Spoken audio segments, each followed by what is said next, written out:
আসসালামু আলাইকুম। কালকে সারাদিন যা যা করলাম, আজ সকাল সকাল ভয়েস দিচ্ছি।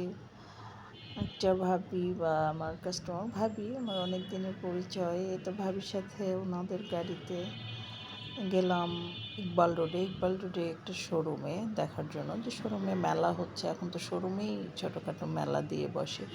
তো সেখানে মেলাতে গেলাম 1-1.5 ঘন্টার জন্য। তো ভাবি আর আমি গেলাম ভাবিদের গাড়িতে। খুব ভালো লাগছিল, সেজন্য সেখানে আমি কিছু ভিডিও নিলাম।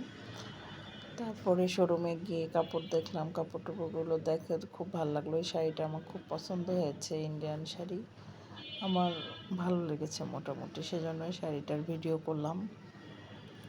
প্লাস ওখানে খাওয়া দাওয়া করলাম। নারীরা আসলে বিভিন্ন জায়গাতে কাজ করছে বিভিন্ন রকমভাবে। এটা আসলে আমি অভিজ্ঞতা গ্যাদার করার জন্য গিয়েছিলাম, যে আসলে দেখি কেমন করে মানুষ এতগুলো কীভাবে বিজনেসটা হচ্ছে। কারণ আমার বিজনেস তো ডিফারেন্ট আইটেমের। তো এটা একটা পাকিস্তানি ড্রেস, ভাবির আবার খুব পছন্দ হয়েছে। তো আমি বললাম ভালো, খারাপ না। প্রাইসগুলো অনেক বেশি, কিন্তু তারপরে ওনাদের টাকা চিনতে পারে, তাই না? এটাই স্বাভাবিক। পাকিস্তানি ড্রেস, ইন্ডিয়া ড্রেস এখনও চলতেছে ধুমায়ে। আরেকটা যেখানে গ্রিনটা, এটাও ভালো ছিল। তো যাই হোক, সব মিলায়ে আমার ওখানে আবার খাবারের ব্যবস্থা আছে, ওখানেও কিনে নিয়ে খাচ্ছে, ছোটো আকারে মেলা বলে।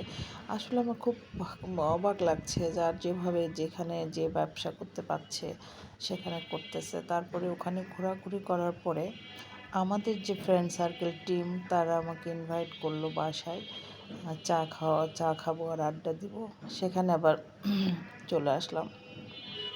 6টা থেকে আড্ডা চলতেছে, সন্ধ্যা 6টা থেকে রাত 10টা পর্যন্ত। এই আড্ডা আর বন্ধ হচ্ছে না।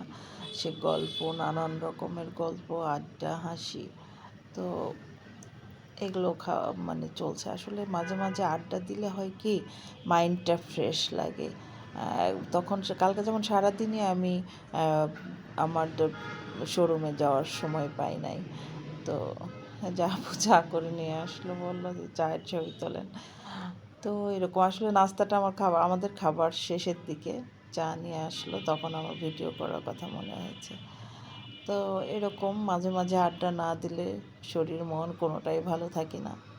আল্লাহ হাফেজ।